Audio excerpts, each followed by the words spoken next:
Hello and welcome to another episode of Know Before You Go. My name is Father Jude McPeak, and this Sunday we have the 23rd Sunday in Ordinary Time. And the readings this weekend are very powerful readings and very familiar readings to us. Our gospel is a very long gospel. In fact, it's one of the gospels where there's an option for a shorter version.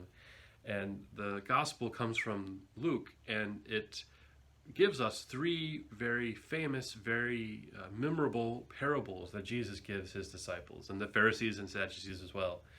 And the first parable that Jesus gives us is the parable of the lost sheep, that wanders away from the flock, and the shepherd who goes after the one lost, leaving the 99 behind. The second parable is the parable of a woman who has lost a coin in her house, and so she goes through her house, she's cleaning, she's looking for this coin, and then she finally finds it. And what does she do? She celebrates by throwing a party for all of her friends and saying, I've found this lost coin. No doubt spending a lot more on the party than she found in the coin. And the third parable is the parable of the prodigal son, the story of the son who asks for his inheritance ahead of time and takes it and goes and wastes it away, and then he returns to his father, and his father receives him lovingly, warmly. Now these parables are no doubt parables that you're very familiar with, and indeed the theme for this Sunday reading is this great mercy, this great love of God. Even in our second reading from St. Paul's letter to Timothy, he talks about how St. Paul he says, I'm the worst sinner, I am the lowest sinner, and yet God has forgiven me. It's a great testament to the great mercy of God. And these parables are ones that I think we're called upon to reflect on and to really spend time with in prayer and reflection. Indeed, many of the great saints, many of the great women and men of the church have written and preached on these parables to a great degree. And indeed, they bear a lot of fruit because each of them points to a great love of God, a great mercy of God, a great way in which God acts in a way that we don't act. And one of the best reflections on these parables comes from a bishop from Vietnam. His name is Archbishop Nguyen Van Thuan, and he was the Archbishop of Saigon. But shortly after being made Archbishop of Saigon, he was arrested by the government, and he was sent to prison for 13 years. And 9 of the 13 years were spent in solitary confinement. And Bishop Nguyen Van Thuan, when he was in solitary confinement, he didn't have a Bible. He wasn't allowed the scriptures. And what he would do is he would remember the parables. He would remember what he knew of the Gospels, and he would reflect upon them for hours upon hours and hours. And indeed, these 3 parables we find this weekend are 3 of the ones that he reflected upon the most, he said. And indeed, they gave him the most hope. They gave him the most faith, the most courage to face his circumstances.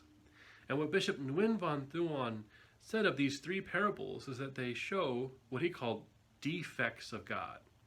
Now, we think of defects as a negative thing, but what Bishop Nguyen meant by defects was that they showed how God does not think the way human beings think.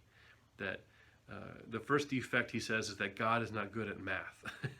That God, clearly, we look at the story of the lost shepherd, or the lost sheep, 99 is larger than 1.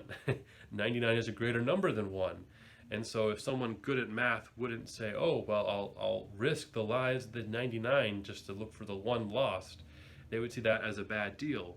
But God doesn't care. God is not worried about numbers. And indeed, when Bishop Nguyen was sitting in that cell in solitary confinement, he realized he was that 1 lost sheep.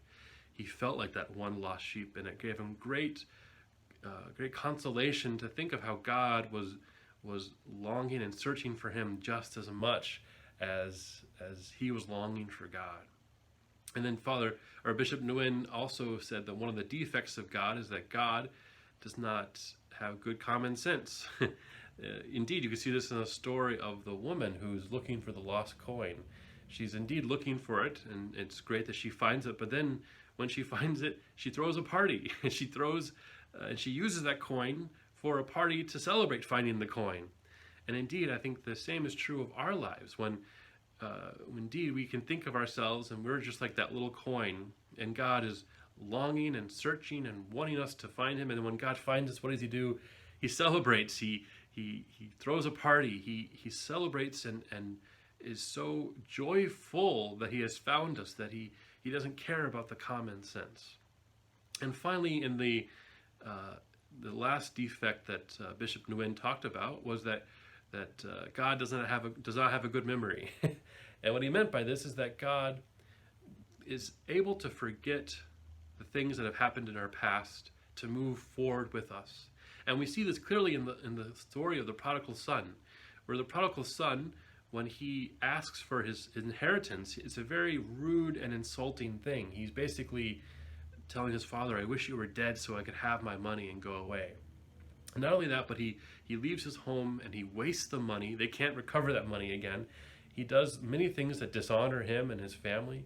And yet when he returns to his father chooses to forget all that happened in the past. He chooses to not remember those hurts that his son inflicted upon him, and instead he greets him lovingly and warmly and even focuses on the future.